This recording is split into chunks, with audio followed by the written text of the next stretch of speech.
miss the meeting. So we have people here at this time. It seems like we have about 15 people or so.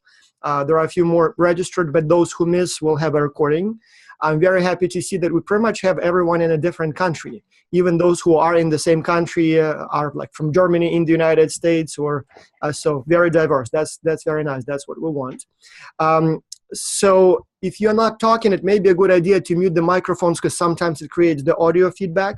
So, but then feel free to talk anytime. Just unmute your microphone and ask a question, make a comment, and whatever else it needs to be done. So the plan for today is, and we haven't done it in the previous semester, so that's the first time we do it. But the idea is just provide a little sort of overview of what to expect, how it will go. If you have any questions, answer them, and basically, go from there. And let me just open my cheat sheet here so that I know what I want to talk about. So you all know what X-Culture is, right? I don't have to tell you about that. So you all have participated in one capacity or another. This semester, we have probably close to 5,000 students. The applications keep coming in. So it seems like by the time the late track starts, we will have about 5,000 students, about 40 countries, 150-something universities. And so as always, we keep them in two tracks, the early track and the late track. The early track has started last week, so they've been basically working for about a week now. The late track starts together with the coaching program, which will be in March. The late track is always the big one, so there will be about 4,000 people in the late track, and there are a little over 1,000 in the early track. For the coaching program, the design is very simple, and again, you sort of probably know it, but let me explain why it is the way it is. So for the first 4 weeks, we will have the theory training. And so we will teach you things that you need to know both about the project, but also the skills and knowledge that you need to have as a coach to be able to effectively do your job. And during these next 4 weeks, starting tomorrow, you will have a few, as we call them, training modules every week. You will be asked to review them. And then based on those training modules, there will be a test at the end of the week, to a total of 4 tests. And I have a question for you.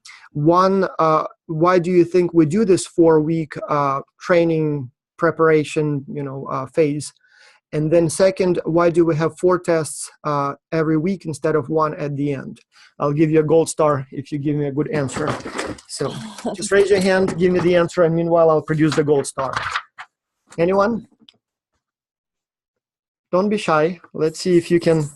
The question is more about management than about training. Anyone? I want to answer. Yeah, go ahead, Maria.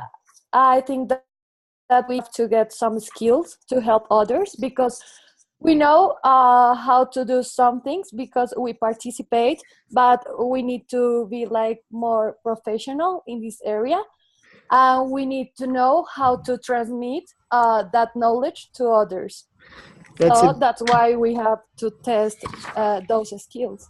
This is a very good answer, but you speak as a coach, so you talk about it from the training perspective. So you do get a star. Yay. But there is also a very important managerial reason. Anyone can give me the managerial reason?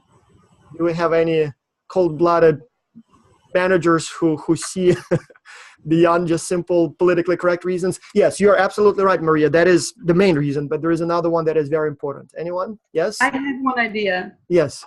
I think that's because it's easier to check if it's right and weekly than one big one in the end. That is true too. That is, yes. So we don't want you to have to remember so much and at once and stuff. But there is still one more very important reason. So Denise, you are correct. You also get a gold star. Thank you. But let's see if anyone else knows the answer. Yes. Anis? Your microphone is muted. Just click on. Sorry. Yeah, go ahead. Maybe just also to see if some people are, or if some of us are not fit to be a coach, to eliminate that earlier rather than later. Selection, right. So it is also a selection tool. So at this time we have about 300 people who have applied. Of those, we have selected about 150 who seem everything looks perfect on your records. So you all had very good peer evaluations. You all received very good comments from your team members. You all wrote a nice report. So there is no way to know if anyone is not good enough. So everything so far looks good. At the same time, no doubt this program is not for everyone. There will be some people who will find that it's too much, time requirement. Some people may find that it's, I don't know, something that too difficult for them. Some may simply get busy at work, break up with a boyfriend, girlfriend, get depressed, don't, have the energy to do it. There will be all kinds of things that can happen. And so for us, it's a team-based project, both the X-Culture itself, but the coaching program too. So we will operate basically as a team. We will have regular meetings. We will, like this one, we will hopefully become friends and future colleagues. And so, but there are also some things that need to be done at specific times by specific people so that the rest of the team can proceed with their tasks. And so one of the biggest concerns we have is that some people may sign up, they saw the invitation, they thought it's a good idea, they sign up, and then they lose interest or as I said, get busy otherwise and drop out in the middle of the project. And so our logic is that it's better to select or weed out those people who are not perhaps ready before they even start working with the students. And so the reason we have 4 weeks and 4 tests is because it also allows us to test not only the knowledge, but also the ability to essentially work week in, week out. So stay on the task for a long time, check in every week, complete some things on time. So we're basically talking here about motivation, discipline, ability to carry on with the task for an extended period of time. So this way, I'm sure we will lose some people during the training, just because, as I said, some people will, have a busy week and will think that this is not important or stuff like that. But I do not believe that those who survive the 4 weeks, then we will have any doubts as to whether they will stay for another 8 weeks of the practical training. And so here, as I said, or as Maria pointed out, yes, training is the most important thing. You will be taught all kinds of things that you need, not only as a coach for this program, but also as a manager for the future. But selection is an equally important reason and task for this phase. And so the way it will go during the next 4 weeks, every Monday, you will be given access to the next batch of training materials. And around Wednesday, you will receive an email with a link to the theory test. And so all you have to do then just click on the link and take the test. The tests will not be timed, which means you can take as much time as you want. And if I were you, I would probably just take a quick look at the materials, but then keep them open. And when I take the test, I would check every question one more time. So the tests are designed not so much to test your knowledge. I mean, they are designed to test your knowledge, but the idea here is not so much to test whether or not you can memorize things, but more provide you an opportunity to sort of have a guided review of everything that you need to know. And so even if you're not sure about some of the answers, as long as you check them against the training materials each time you're answering the question, this way, and answer the question correctly, we will know that you know the answer. So even though you had to look it up during the exam, even though maybe some things were not clear and you had to go back to the materials, but we know that by the end of the test, you will definitely know the answers. So the test itself is designed as a teaching tool. So obviously it is a test, but at the same time, as I said, it will guide you through all the most important things one more time. And so, yes, you will get those links at around Wednesday, and then you will have until basically next Monday morning, so end of the day on Sunday, to complete the test. They're not too difficult, and I don't know, will take probably half an hour or so, maybe a little bit more. And and then on Monday, we'll download the data, send you your results. I'll probably design it in a way, not probably design, it is already designed in a way where you get some results right away. But there will be also some open-ended questions, and those take some time to read. So you will get the final answers like next Tuesday or something like that. And the system will allow you to retake the test. If you miss the test, you can retake it one more time. But if you fail, obviously that will be a problem. Again, I have no doubt that all of you will be able to pass those tests, but take them seriously. They're easy, but sometimes the answer may not be common sense or guessable. Sometimes you literally need to look up some things. And so then after the fourth week, once you're done with the test, those who pass, and I'm hoping that all of you will be there, but I will not be surprised if somebody will not pass. But anyway, whoever survives will be then advanced into the theoretical phase. And during the theoretical phase, there will be several things that you will be doing on a regular basis. So one, helping students with their whatever things they need help with. And so we receive questions or requests for help from students through several different channels. One, there is this email address, coaching@xculture.org. And so my assistant, as well as Tim, and I don't see him here, so there is a man called Tim van der Meijden. So he is Dutch, but he's currently in Spain doing his MBA. He has been managing this program for a few years now. He will be helping again this semester. So he and my assistant here in the United States will be monitoring that email like 3 times a day. And if a student needs help or if a team needs help, they can send an email directly to that email and basically ask for help. And so the types of requests we get usually would be sometimes they have a conflict, and so they would like to either complain or maybe ask for help with resolution. And sometimes they would say that maybe, this is what we wrote so far, this is our project, would you take a look and maybe provide some feedback? Or sometimes they just don't know the answer to some question. Like, for example, this week they have to work on, I don't know, the pricing strategy maybe, or entry mode. And so the question will be, what do we do with that? So what exactly does it mean? Or we're not sure how to proceed. So they may ask for help of that kind. Very rarely we may have a very kind of peculiar situation where, for example, you have a case of cyber stalking. So every semester we would have probably 2 cases when usually a male student likes a female team member and then literally follows her everywhere online, likes every single picture all the way back to 2008 and comments on every picture and always asks to meet or have a private chat. And so the student, usually female, is not happy with that or not comfortable. And so she would say, well, this is the situation. It's not professional. What do I do? So things like that. In most cases, we would, when we get the requests for help, what we do is then we would send the case to one of you, and it will come with the names and emails of every team member, as well as every professor of those team members.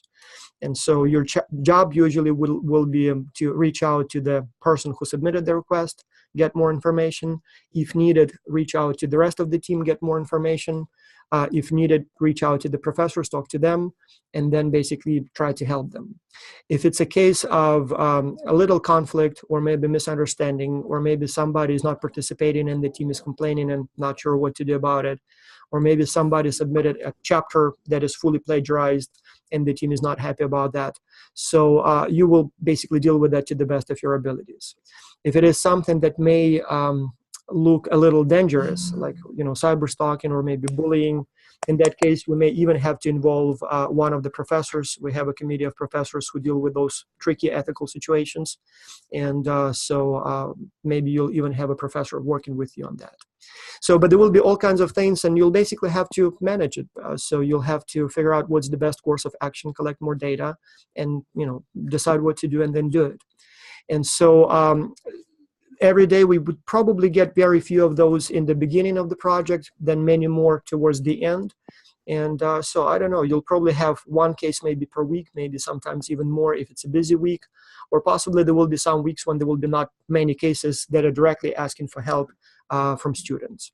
And so when you get a case, you will get all the contacts, but there is one more thing you will need to do. At the end, once the case is resolved, usually we give it about 5 days or so to figure it out. You will also be asked to submit a case report. It will be like a half-page report where you will describe, what was the problem, what did you do about it, and how it was resolved. And so those cases, that will be the first chapter in your professional portfolio. So by the end of the project, you will have a portfolio with all kinds of things that will show how skilled you are, how many different things you've done. So when you apply for jobs, you can say, not only did I go to school and got good grades, but I also did all those things. And so one of those things, you will have a stack of cases.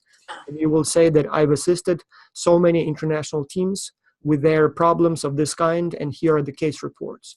And so this way you can have a documented proof that you worked on all those difficult situations, or maybe not so difficult, but all those things that you acted as a coach, as a mentor, as maybe even a manager to those teams. Another purpose for those case reports is that we will share them with the rest of the coaches. And so this way you will see what other people worked on. We will have regular webinars. Maybe you'll even comment on some of them. Maybe you'll even say that, you know what, I saw that, for example, I don't know, John had a case like this, and this is what he did. I had a similar case. I did something different. Can we maybe discuss what's the best strategy here? So there will be also discussions, and you will see what other people work on. And this way you can learn from one another. Likewise, every time you assign a case, the students will also get a satisfaction survey a few days later. So they will be asked, basically, you asked for help. We assigned John Smith to help you. It's been a few days. Has the case been resolved? Was John able to help you? And again, here it's not so much to evaluate you, even though we will use those data for your recommendation letter, but also for learning opportunities. Sometimes the team will be very happy with you. Sometimes maybe they will not be. And don't worry if they are not happy, but take it as a learning opportunity. So why were not they happy? Was it just because it was too late? Did they expect you to sort of make the decision as a boss and punish the person who is not participating, which obviously would have been a bad idea, because it's not our job to punish those who don't participate. It is our job to help the team to work it out. And so even if they complain, it's not a problem, or if they're not happy. But it is important to know about that, so that next time when you have a situation like this, both in the coaching program, but also if you have a similar situation in real life when you work as a manager, you know that if you do this, the subordinates or mentees or coachees, I'm not sure if there is such a word here, trainees, students, if they're not, if they potentially can be not happy with that. So you kind of develop that intuition, develop that sense of, if I do this, this is likely what's going to happen. So that's the cases that come directly to us, specifically asking for help. Another way that you will, or we will learn about the problems, and in fact, we will learn from you here. Every week, as you know, students have weekly progress surveys. And the last question in that survey is whether or not, basically describe in your own words how the situation is going on for you, or how your team is doing. And some students don't answer those questions. They just say, everything's fine, so there are no comments. Some literally write pages and pages of text. And what we will do with those is the following. So first of all, we will send you all those weekly comments to you. And there are two reasons for that, or two goals there. One, those are essentially team journals. Like basically the students are telling us what they do. In fact, if you don't like the word journal, or if you want a more precise word, those are almost like diaries. So like my personal thoughts that I share about the experience I have in the team. And this is a unique opportunity because you essentially will be given access to everything that is going behind the scenes in every team every week. And simply by reading those notes, those journals, you will learn I've been reading them for a few years now. This is unbelievable. First of all, you will learn and see what's going on in many teams, and you will develop the sense, oh, okay, these are the common problems. Oh, this is interesting. I've never seen this one before.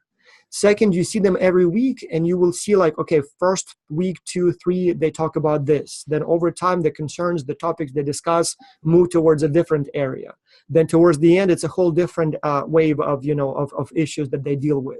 So you develop this very good understanding of what's going on in global virtual teams.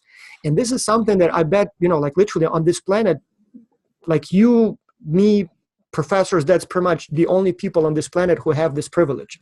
Because even if somebody works, let's say, for the United Nations or for Google, or I don't know, like any global organization, I bet they do not have access to the kind of personal accounts of what's happened in the teams, in literally hundreds of teams every week. In fact, in your case, it will be close to 1,000 teams. Even if somebody is a big manager, I cannot believe that somebody manages more than, 10, 20 teams, maybe even 50. All right, maybe somebody has 50 teams. But even there, I don't know, maybe there are a few people on the planet who have access to this sort of information. But as I said, in most cases, people specialize, they manage a limited number of teams. They do not necessarily see all that, in real time, just because most teams would not be completing a survey every week. Here you will get accounts from every single team member every single week.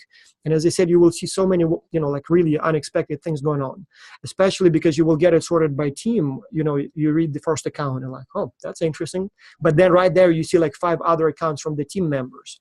And you see that the way the second team member sees the situation can be completely different. And then the third team member talks about something else. And then the fourth one doesn't even mention this issue. Maybe he or she doesn't even know about it, or maybe doesn't feel that it's a big deal. And you will see all those asymmetries. And as I said here, one big goal is that you start developing those intuitions or understanding of what's going on in the teams. And so this way, as I said, it's sometimes even subconscious. It's not like you know precisely that this is what happens, but you sort of develop that feel for, okay, I've seen this many times. I think, that's how it normally goes.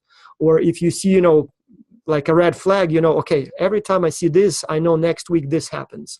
Every time I see a complaint of this case or of this kind, next week always, something else goes wrong. And so that's, that's something that you will just simply read. We will not expect you to do much about it other than just read and understand and use it for your future. But another thing that we will ask you to do is, if any of those comments indicate a problem, then we may treat it as a case. So sometimes students may not feel comfortable specifically asking for help. Maybe there is a conflict in the team, but they are not, either do not take it seriously enough or do not feel comfortable sending an email to coaching@xculture.org and specifically saying, I need help. But in the comments, they may say, what, there is this situation and I had this conflict and I don't know what to do about it, just wanted you to know. And so in those weekly comments, if you see something like that, then yes, you can go again to our administrator, secretary, executive administrator, I guess we'll call it executive secretary, and so assistant. And so she will then, if it does look like it's a case where some investigation is needed or maybe some intervention is needed, then again, this can be assigned to you as a case as if it was asked for help. And just in that case, the email that we will send to the student will not be, you asked for help, how can we help? It will be more, we were reading your comments and spotted a problem, or it seemed like you have a challenge there. Would you like some help? And maybe they will say, I don't. Then you'll say, okay, just keep me updated. If anything goes, worse, let me know, but know that you can get help if you need it. But I bet most of them will say, yes, thank you for reaching out to me. Here is more information. What should I do? And then we will treat them again just like cases. And you will submit the same case report in the end. Students will be asked if they were happy with your help and stuff like that. Any questions about this? I should have probably started a little bit, from the beginning. So before we even get to the cases, we will do several more things. As I said in the invitation letter, we basically treat you as employees. And so the whole goal of the program is to allow you to do things that only people who have jobs can do, so that when the time for you comes to apply for jobs, you will not be in this situation that most students are when they apply for jobs and they get a rejection and they say, well, you just don't have an experience. Or they say, well, you seem like a good candidate, but I have 1,000 other candidates and they all look the same. They all went to a good university. They all got good grades. They all had a little internship somewhere, during the summer, but that's it. And so with you, we want to literally design it as much as possible to look like a real job. So during the next week or two, we will create your xculture.org personal corporate accounts. So you will have your email address like john.smith@xculture.org.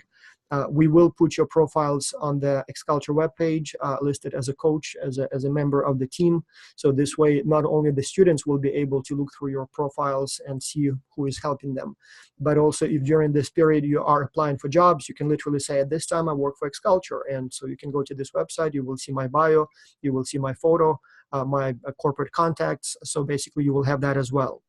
But in terms of what we do, as I said, we would like to create as many situations as possible where you will have to act as a manager, as a coach, as a mentor, so that when the time for you comes to apply for jobs, you will say, not only did I go to school and got good grades, but I also did all these things. And so one of them we discussed. So I managed a bunch of teams, international teams. I had a chance to observe what's going on in those teams, identify problems, and help students, or you can even say trainees, because not all of them are students. We will have several teams that are composed of employees. So people come to us and they say, I would like to participate in the project. I'm not a student.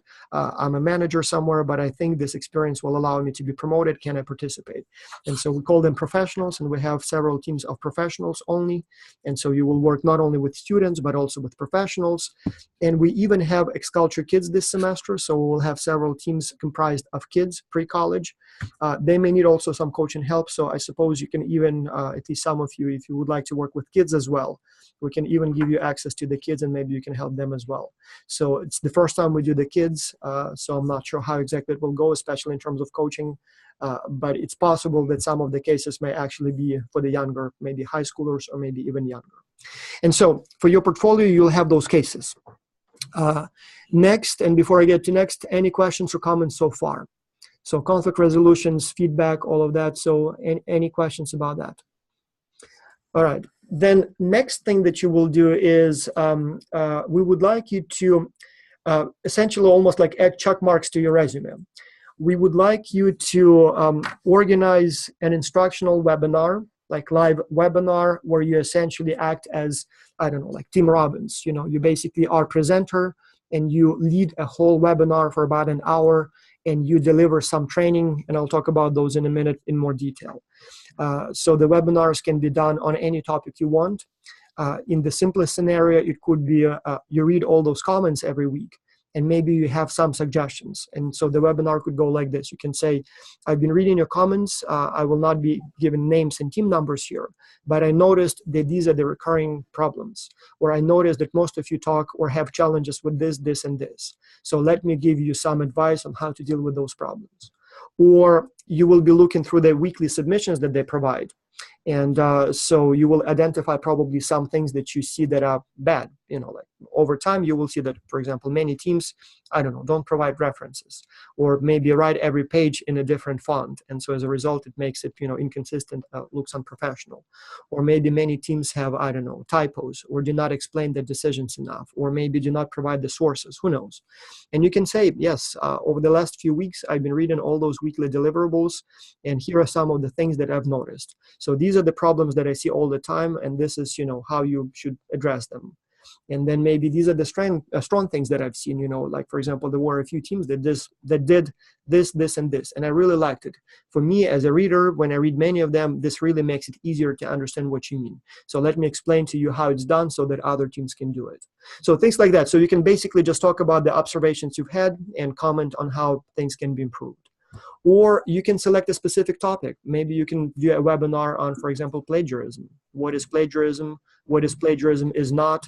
What plagiarism is not. Yeah, I guess that's how you say it. Too many is's and nots. How to deal with it, what to do when your team member plagiarizes, what's the proper way to cite things so that they're not counted as plagiarism. Or maybe you want to do a webinar on, I don't know, dealing with the time zones, or maybe a webinar on a specific topic related to the challenges, like entry modes, the best way to choose the entry modes. So whatever you think is suitable, we will have a process for you to get the topic approved, but then you basically act as a webinar, as a lecturer, essentially, and deliver the webinar. We will see how many students. Yes, go ahead. Sorry, quick question. Are those going to be live, or is it just like a recording that they can listen to afterwards? Both. So the webinars will be live. We would like you to be able to put on the resume that you did a live webinar with a live audience, and people ask questions, you answer them. So basically, you will have to do it like real live time, live session. But then in addition, and that's the next part in the portfolio, we would like also you to prepare a video lecture. And so that one, again, can be on any topic, just like what we discussed, but it will be recorded. And so here it will be, first of all, it will give you more time to prepare. Second, you can edit the video, so you can take multiple takes, copy, paste, create a nice video. And then also it will be probably more clean, more concise. And again, we will share that with the students. But just like the recording of the webinar, where you show your future employers that you can interact with an audience and manage the audience, with the video lecture, you also show that you can prepare a nice, beautiful, essentially video lectures or any other sort of video training, because it doesn't have to be just lecture pure lecture. You can maybe include some, interactive elements, like, I don't know, maybe like a video clip, maybe show something, record your screen and show how things are done, whatever you need to do. And so you'll have both the recording of the webinar, you need to do at least one of those, and the recording of the video lecture that is a sort of a more clean version, and basically something that is designed to be shared. And so you can also add that to your portfolio. Then another thing we would like you to do is prepare a text-based, or sort of like, it doesn't have to be pure text, but printable, let's call it printable training module for, again, students or managers or even professors, if you would like to do that. Again, it can be any topic, but here it will be more like a multi-page manual. So it can be several pages, and again, you choose a topic and you basically develop that. And again, it can be, all three can be, by the way, covering the same topic, the webinar, the lecture, and the written module. But again, we would like you to add that to your portfolio, so that when you apply for jobs, you can say, I developed training materials, and here is a sample. And so, for example, I addressed this topic, or maybe you can do even several of those. And so this is what I did. Look, it looks nice, it looks professional, it is to the point, it professionally formatted, and so students used it. And if you do it early enough, and we would like to do it early enough so that students can still use it, you will even get some evaluations of your work. So this way, they are good, which I hope they will be. You can even tell your employers that not only did I do it, but I actually received very positive feedback from my subordinates or trainees, or students, teams that I was working with. So definitely something that you want to put on the resume. Finally, and this is something that is new, and so even those of you who participated in the past, you haven't had it, but that's something I thought would be a good idea. We would like to also add an option of completing a, for now I call it a pet project, but it, we'll probably have to come up with something more professional sounding. But the idea is that you will be given a chance to complete a project that you always wanted to complete, but never had a chance, like never had an organization that would allow you to use them as a testing ground and to do it. And so I've been talking to a number of coaches already, and so some of the ideas are like this. Like, for example, one of the coaches believes that the way we have, the way we classify the cases when we receive requests for help is not very efficient.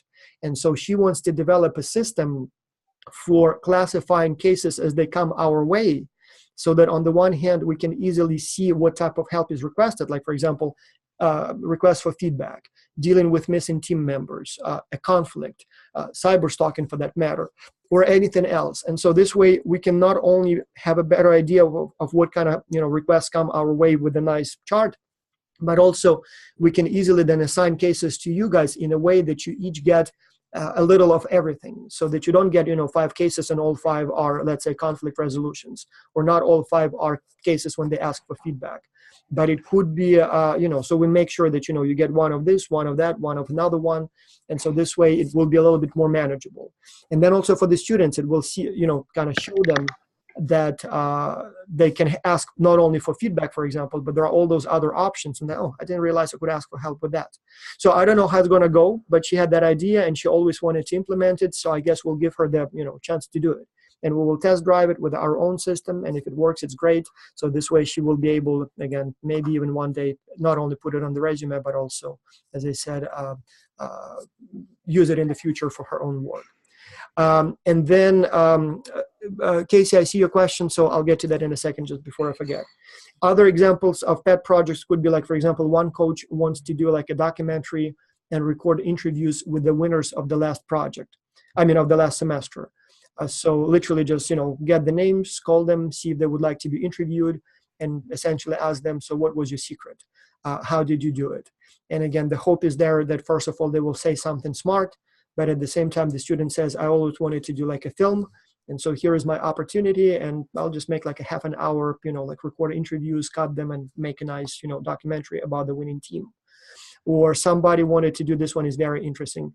So we have a coach who was a member of some organization from Germany, Bosch, Bosch, but they have some sort of like a foundation for education. And so what they have this alumni association. And so there are all kinds of things that the alumni do. And one of them, they have a platform for coach surfing, meaning that if you travel to a city where you have an alumni from former, from the program, you can literally reach out to them and say, hey, I will be traveling to, let's say, Sao Paulo. I see that you also participate in an X-Culture. Would you maybe have a few minutes, like for a cup of coffee, maybe show me around? And so with thousands of students all around the world, we have people pretty much in all major cities all around the planet. And so this student wants to create a platform where people essentially can meet one another after the project is over, reach out to each other, become friends, maybe visit each other, maybe, just have a cup of coffee together, or maybe stay at each other's house when they travel. And so I don't know, I don't see why not. So if he can build this platform, why not? So this would be an interesting, again, a very strong addition to his resume. Maybe even can become his own business. I mean, why not? I mean, it could be something big.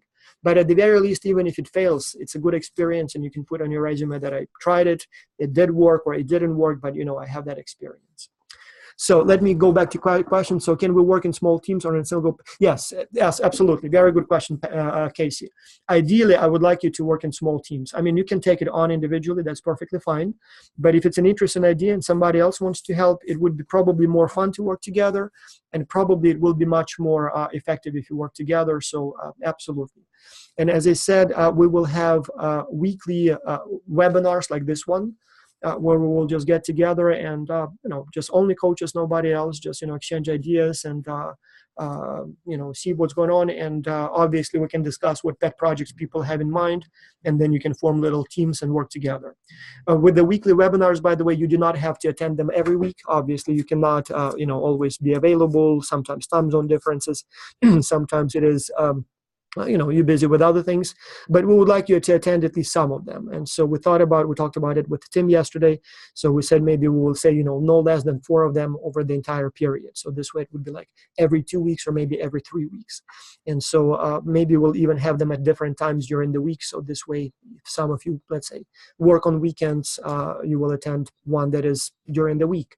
Or maybe if some of you, maybe have, some other engagements or sports or whatever else. So this way there will be different time slots. And so you just go to the ones that you can attend and do it that way. So that's in terms of the portfolios. There was something else. Yes, deliverables. There is one more thing that we would like to do, and you will be able to add it to your portfolio, and we will do it differently than we did last semester. And by the way, those of you who participated before, especially Karina, I see here, Casey was somewhere here. So those who were coaches before, there will be a change. And so let me know if you think the new model is better. So every week, the students submit what we call deliverables. So not only do they have to tell us how they are doing, but they have to submit something. And so basically they will have a set of questions for every week, and they will answer those questions, and then they will have to submit what they have. Not final answers, but just something to show us that they're making a good progress. And so in the past, what we did is we sent each coach a stack of those submissions, deliverables, like 50 or so. And we asked you to rank them in terms of the quality on a 5-point scale, and then provide some feedback to each of those. That was it was a great idea, but it was a lot of work. I mean, first of all, providing feedback on every submission takes a lot of time, and obviously for coaches, it's a lot of work. Second, when you have so many of them, it is difficult to say something meaningful to everyone. So in many cases, the coaches would just say a couple of words, like maybe a paragraph, and it's not very useful. So what we would like to do instead this semester is something different. So we do not want to evaluate every submission, but instead we will give you the same 50 or so deliverables, or deliverables from submissions from like 50 or so teams. But we will ask you to provide feedback in general, not to every specific team, but more like 1 page of general observations. So basically you will say, okay, I read so many of them this week, and these are my observations. For example, yes, it seems like most of the teams are doing well. It seems like most of the teams are, well on their way to complete it. But here are some of the deficiencies I saw. Here are some of the strengths I saw. Here are maybe some of the, common errors that I see. And so you just provide, maybe half a page to a page roughly, where you provide in-depth review, but not of each individual submission, but in general. You can even take like snapshots and say, okay, this is like a problem that I'm talking about, so this is what it looks like on the screen. So for example, if you see some specific problem in the file, or maybe example like a quote, like for example, I see that when you cite, you don't do it right. So here are the examples of what I see, and that's not right. Let me show you how it should be done. And so this way it will not take you much time because you just need to scan the submissions and kind of look for the common themes, common problems, common, strength. And at the same time, writing only one set of feedback allows you to go much more in depth. So instead of writing 50 short ones, you write just one, but a little bit more substantial. And again, you can add that to your portfolio. You can say that on a regular basis, I was essentially a judge of work of others in my field, and I would have to review their business plans or business proposals and provide my constructive feedback. And so this way, again, it looks good on the resume, it looks good in your portfolio, but it also will be useful for the students. And so they will also, I'm sure, will appreciate a lot of your work. And so this way, you will also see what they do. And one of the kind of useful things here is not only, again, you will be providing feedback and benefiting them, but what's very beneficial for you, and again, this is something I cannot overstate how important it is. You will start developing a sense of what a good report looks like. Let me tell you how it works for me or for other professors. You know that one of the important things that we have to do as professors, we have to publish. We have to write papers and publish papers. And so it's a game where it's not so easy to publish the paper because the way it works, you submit a paper and then reviewers look at your work and then judge it. And then if it's not good enough, they reject it. If it's good, they accept it. And so for me, I would write papers and, get rejections and often wouldn't know why, or, would know why, but, don't really know how to do it properly. And so, but then after a few years in the field, I started getting requests to be a reviewer. So I'm currently on the editorial board of, 7 or 6 journals, 7 maybe. And so part of the job of being an editorial board member is to write reviews on the submissions of others. And so every year I review probably about 40 papers or so. And so that is an extremely useful exercise. It's not paid. The journals don't pay us for writing reviews. To write a review takes probably about a whole day because you have to first read the paper and sometimes several times.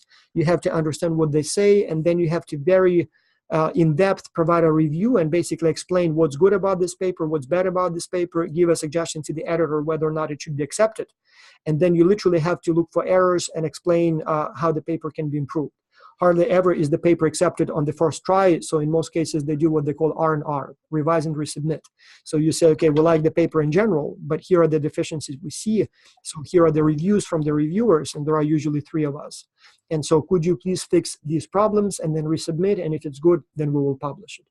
And so what that gives me is being kind of on the other side of the barricades, serving as a reviewer, as a judge, as opposed to as an author, allows me to become a much better author because I know what goes through the head of the reviewers. I know what things, problems in the paper kind of drive me crazy as a reviewer, what I don't like. And so over time, you develop this sense of what a good paper should look like because you reviewed so many of them that, you sort of, that this is a problem. As a reviewer, you will not like it, or you would not like it if you were the reviewer on this paper. So same thing here with you. So if you ever will have to write a business plan or a business proposal, you sort of will have that sense of what a good proposal looks like because you've seen so many of them. You know all the things that you can do to improve it because you've seen all those tricks that they do to make it look nice. And at the same time, you know things that are problematic because you see them many times and you kind of develop, okay, no, that's not how it's done. So you cannot use this or this or this because I've seen it many times and it kind of every time almost cuts me like, oh no, that's bad. And so you develop that sense. And so this is probably the best training mode or the best way to train yourself to become a good writer, by reading work of others and not just reading, but trying to find what's wrong with it. It allows you to become a better writer in the future. So when you will have to write your own business plan to get a lot of money for your new business, this work of reviewing the weekly submissions from the students will allow you to definitely become much better at this task. So I think that's all about the deliverables. I probably do not miss anything other than, I think that's all, that we did for the portfolio. Any questions so far? Because I've been talking so much. Anyone? All right. There will be one more thing that will happen at the end. You will have to write a little reflection paper. And again, that's both for you, primarily for you, so that you're kind of looking back. So after 4 weeks of theory, 8 weeks of practice, you will write a paper. It doesn't have to be a long one, a few pages, but you will basically say, okay, this is what's happened to me over these, whatever weeks. And this is what I learned. And if I have to do it again, this is what I would do. And then you can design that paper to be more of a kind of reflection Or if you would like to do it more as a research paper, you can do that as well. In fact, I recommend that you do it more as a research paper. Like, for example, you will be reading all those weekly submissions, and maybe you do notice some relationships. Maybe you do notice that people talk about one thing in the beginning, another thing in the middle, and then yet another thing in the end. Or maybe you will notice that people from one country or some countries mainly talk about, let's say, relationships, and people from other countries mainly talk about, I don't know, the task. Or maybe you will notice that there are differences in the comments from, let's say, MBA students versus undergraduate students. Or maybe you will notice that there is a difference in how the issue is perceived by men versus women. And so you can literally write a research paper about that. And if you do, we will even help you submit it to a good conference and present it at a conference, and maybe even turn it in a journal publication. So those of you who would like to do maybe a graduate degree sometime, either a Master's of Science or maybe a PhD, this is something that would be extremely helpful. I mean, literally, had I known when I was at your stage that the only thing that really matters when you apply to a PhD program is your ability to do research, I would have, written at least one and hopefully multiple research papers, because that's what makes the difference between who gets accepted, who doesn't, who gets a scholarship, who doesn't. So because most people will not, have done research, whereas you, by the end of this project, you can write a research paper. And as I said, we can even try to publish it so that you have not only a paper, but you also have a published paper, which is a big difference. So, but in any case, this final paper, you can do whatever you want. You can write about your own experiences. You can write more like a module or a memo to the managers of teams. You can do a research on whatever you want to do. Even if you want to get quantitative data, we collect a lot of data. We will be happy to share that with you. The only challenge there is that if you want to do it as a research paper, it may take more time. So like if it's a reflection paper, you can probably write it in a day or two. But if it's a research paper, it may take some time, to analyze the data, to get everything in order, to write it, then polish it. So it may take a little more time, but definitely worth it. Yeah, I guess that's it. And so the last thing is, as I said, we will try to have those webinars on a regular basis. And so there will be some webinars that you will organize for the students. But more importantly, we will also have meetings like this one, where hopefully all of you will talk. So not just one person who talks, but just friendly exchange of ideas, experiences, comments on each other's work, questions, answers, things like that. And so, yes. Sorry, another question. Yes. These webinars that we need to organize for the students, either live or the recordings, are those going to be set by you as of when we need to do it, or is it our free choice during the 12 weeks that are coming up? The goal here is that you can say in the end that I organized and did everything. And so one of the training modules will be for you literally how to do a webinar. We will give you access to our own system. So we use Zoom, and we tested many different systems. So we use Zoom now. It seems to be the optimal one. So we have the corporate subscription, so which gives you all the features. We will give you access to that. And yes, you will have to do everything. You will have to decide on the time. You will have to prepare the invitations. We will distribute them on your behalf to the students, but basically you'll design the whole thing. You will create the webinar page. If you want to add some graphics, you can do that. If you want to create some polls, you can do that. And then when the time comes, you will go into the system, click on start, and basically start your webinar. So you will do everything from scratch, and it's not because we are lazy and don't want to help you, but the whole point is that you would like to experience the whole process from the idea to the final feedback. And so yes, you will be not on your own, but you will do everything by yourself. All right, thanks. Any other questions? Anyone? So when we have no questions, you know that it can mean only two things. It can mean that either everything is clear, everything is good, or nothing is clear, you're completely lost, and you're like, why did I get into this? I don't know what's going on here, so I don't even know what to ask. But yes, when the time comes for you, which is tomorrow, to start the webinars, you will have a total of 16 training modules, about 4 per week, and we will start with an overview of the X-Culture program. So the first one will basically tell you everything you need to know about the program. So far you just know the main idea, but we'll literally allow you to kind of go behind the scenes and learn everything, all these different things that we do. Like there are many programs around the project, challenges we encountered, all kinds of different, issues. And so you will know what's going on there. And so you will know not only about the coaching program, but about all the other projects we do. And then again, that hopefully will not only allow you to better understand sort of where we are coming from and where we are trying to get. But also when the time comes for your pet project ideas, it doesn't have to be around the coaching program only. Maybe you will want to do something around the X-Culture Symposium, maybe organize for the symposium like a training session or something like that. Maybe you will think of something completely different that we haven't done, but you know that we are open to these different directions, so you can, you know, maybe add something of that kind. So you will know everything about the company. Then there will be one week when you will deal with the technical side. So all those online collaboration tools, online coordination tools. On the one hand, you need to know them because we will be using many of them. But on the other hand, maybe students sometimes will have a problem with coordination or communication, and so you will be able to help them and say, okay, you know what, guys, maybe you want to use, like, let's say Dropbox, because it's so useful when you have multiple people editing the same file. It allows you to have the same copy. You don't have conflicting copies. Or maybe you should use Google, I don't know, Docs. Or maybe if you have difficulties, I don't know, scheduling a meeting, maybe you should use Doodle. Let me show you how it works. So we'll teach you about all of those things, and maybe not all of them you will have to use, but at least you will know and use in your own life, but also maybe sometimes help the students. Then there will be a whole module on basically, as we call, anatomy of global virtual teams. So we will teach you essentially, you know, known challenges in global virtual teams, strategies we tried to resolve the problems, what works, what doesn't, basically everything that a manager of a global virtual team needs to know. Cross-cultural communication challenges, conflicts, stereotypes, coordination issues, leadership issues. So it will be basically like a mini course in what they call cross-cultural psychology and management. So you'll need to know what's going on with the humans, essentially, in the teams. Then there will be also a module on international business. So there you will get like literally a crash course of what I teach my students during the semester. It will be condensed to like an hour or so lecture, and there will be also a written block. And so you will literally will be given a full crash course on international business topics, from the entry mode to market analysis to international marketing, international pricing, international logistics, international HR. And so this way, when you will be reading the deliverables, probably you have taken international business before, and if so, you probably already know much of that.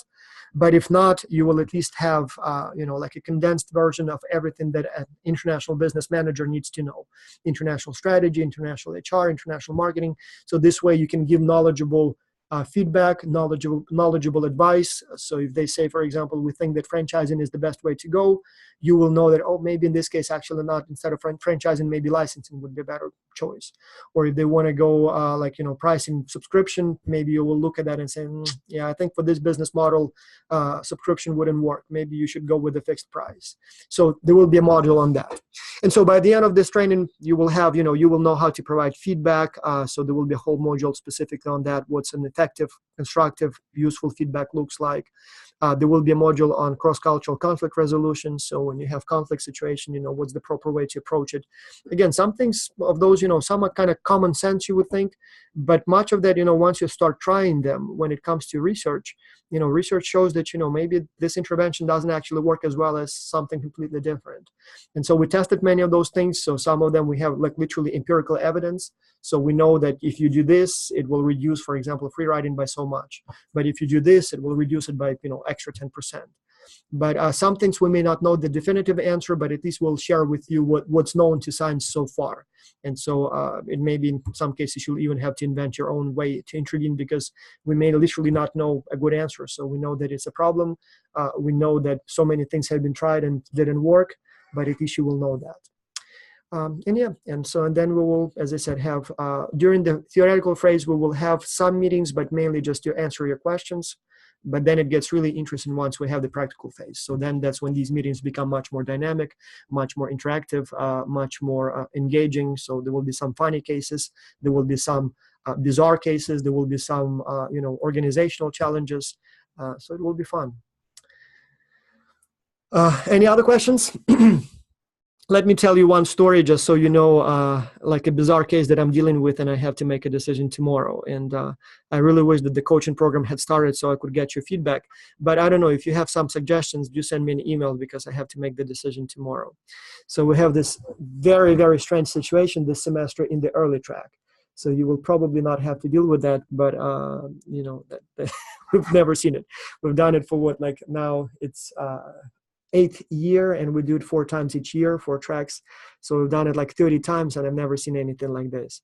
So a few days ago, after the teams have been formed, a few days ago, a team member, my assistant, sends me an email and says, I noticed that we have one student from Canada whose email address is, let's say, john.smith at university.edu, but his name shows up as, for example, I don't know, Jane Doe. And it doesn't make sense because, the names don't match. And I think we got our own email for this person. And so we don't really think much about it. The professor could have just mixed up emails. So we sent an email to the professor asking what's going on. And then before the professor replies, we actually start getting more emails from the students who say, something's wrong because my team member's email doesn't match his name. In fact, we decided to create a Facebook group. And so the name in the system shows up as, I don't know, Bob Dylan, but he wants us to add him to the Facebook group as, I don't know, Marla Jones. And so something's not right here. And so then the professor replies and says, oh, actually, you know what? We thought we wanted to protect the identity of our students. And so instead of using the real names, they use fake names. Moreover, not only they use fake names, they sometimes completely change the identity. Like it could be a 19-year-old student, woman, and she pretends to be a 65-year-old man. And so something's not right here. And he says we did it for protection of the identity. But then we start getting, first of all, confused emails from students, then emails from some of the students from Canada who say, well, my professor told me to use a pseudonym, but I don't feel comfortable with my team now. Can I use my real name? Can you change it in the system? And then lately we started getting, like, it's all developing in the last few days. And then I got a few angry emails from the teachers who say this is unacceptable. My students are panicking. They're saying that maybe those are some sort of scammers. So like there is a guy who says he's 65 years old. His name doesn't match his email address. Who is this guy? Can you look into it? Maybe it's some sort of like a child molester or scammer, like something not right here. And we don't know what to do. So the problem here is that on the one hand, I cannot exclude them because there are 145 of them. And in the early track, that means that there is one of them on pretty much every team. So we have like 200 teams total. And so we have pretty much one on almost every team. Second, they're good students. I mean, it's not like that they had some malicious intent. It's not like that they wanted to do some harm and hide behind they were told they did. So we can't really punish them. And then with the professor, we can't really do much about that either because the professor had the best intentions. It's not like, again, he had something, bad in mind. He literally wanted to do the best for his students. It just, he didn't tell us and didn't think that it would have such a big backlash. And so now what I did, we had a meeting about that with the professors and I asked for their input. And the worst part, and again, that's a lesson for you too when you manage people. I thought I would ask the professor, there are like 23 professors in the early track. I asked them, what to do. And I thought they all will say, okay, let's do this. And we will have a consensus. And no, everyone has a different opinion. Some of them say basically exclude all of them from the project right away and never, ever allow this professor to participate. Others say, oh, big deal. So it's not like harm has been done. It's not like it is a 65-year-old child molester. It's just, an innocent student who just thought it would be funny. So what was the big deal? Just let them do. And then some, who offer anything in between. Like, for example, they have to use the real names now, so we have to replace it. Or maybe we shouldn't replace the names, but should inform everybody about the situation. And so I don't know what to do, but you may encounter something like that as well. And, even if you don't know the answer, at least that's something that will be educational for your future career. So. Yeah, anyway, funny. And if you have any suggestions for how to handle this situation, let me know because I honestly don't I don't know. So there is one more comment that I should have made and I forgot, head coaches. So we have several wonderful people who participated in the past as coaches. And let me see if there are any of them here still. Casey is one of them. And I think I may be missing. And Karina, yes. So they participated as coaches in the past, and now they volunteered to act as head coaches. And so their job will be a little bit different. So they will be essentially serving as coaches of coaches. And so their job will be not exactly being your boss, but being your mentors. So they will look at your case reports and will provide some feedback on, suggestions based on their now bigger experience. They will look at your webinars and will provide their comments and suggestions. They will look at your video lectures, your text-based training modules, your feedback that you will receive from the students. And so their job will be to help you. So they will be sort of on your side, but we'll be looking a little bit from a side, and we'll be comparing their own experience when they did it as coaches to your experience, and then trying to help you. And again, in some cases, they will literally have much more experience and will be able to say something really smart. Sometimes it's not necessarily that they know more, but just, somebody external to take a look at your work and just provide feedback. That is already useful. Like even if you ask your mother or your sister to provide feedback, even if they never participated and have no idea what a global virtual team is, simply by looking at your work and giving you an honest feedback, that already will be useful. And so these coaches will be there for that. So sometimes they will literally know more than you do and will share their wisdom with you. And sometimes they may just, as an external person, something that maybe you didn't spot, didn't notice, they will share that with you. So we will use them extensively as I said, as coaches of coaches. We will probably ask them to run some of these kind of roundtable webinars. We need some leader, and it doesn't have to be me every time or Tim. So head coaches will help with that.